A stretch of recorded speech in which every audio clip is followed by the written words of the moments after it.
தமிழ்நாட்டிலேயே 2 ஆற்று நீர் மட்டும்தான் மிக மிக குடிப்பதற்கு உகந்தது, மிக மிக இனிப்பானது. ஒன்னு சிறுவாணி தண்ணி, இன்னொன்னு நம்மளோட தாமிரபரணி தண்ணி.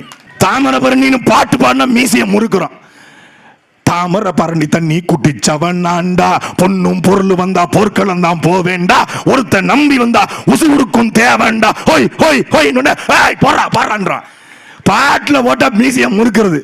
தாமிரபரணி செத்துக்கிறது. ஒரு தேவரோ நாடாரோ கோணாரோ தேவேந்திரோ போய் நிக்கலையே.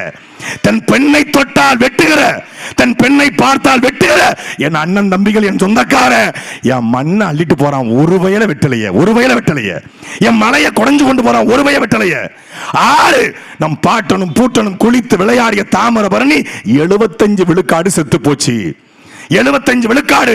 தச்சநல்லூர் சாக்கடை தாமிரபரணிக்குள்ள, தாளையத்து சாக்கடை தாமிரபரணிக்குள்ள, அங்கே மீனாட்சிபுரம் சாக்கடை தாமிரபரணிக்குள்ள, சிந்து புந்தரை சாக்கடை தாமிரபரணிக்குள்ள, சிஎன் வில்லேஜ் சாக்கடை தாமிரபரணிக்குள்ள, ஜங்ஷன் சாக்கடை தாமிரபரணிக்குள்ள, மொத்த திருநெல்வேலி இருக்கக்கூடிய மருத்துவமனை கழிவு தாமிரபரணிக்குள்ள.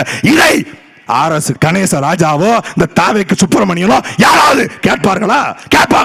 கேட்க மாட்டான். கேட்டா கடையில இருந்து ஒரு கமிஷன் கட்டாயிரும். யாரு கேப்பா? தாமிரபரணியை நம் பாட்டன் பூட்டன் குளித்து விளையாடுவதில் மீட்டெடுக்க முடியும் என்றால் அது பிரபாகரன் பிள்ளைகள், சீமான் தம்பிகளால் மட்டும்தான் முடியும்.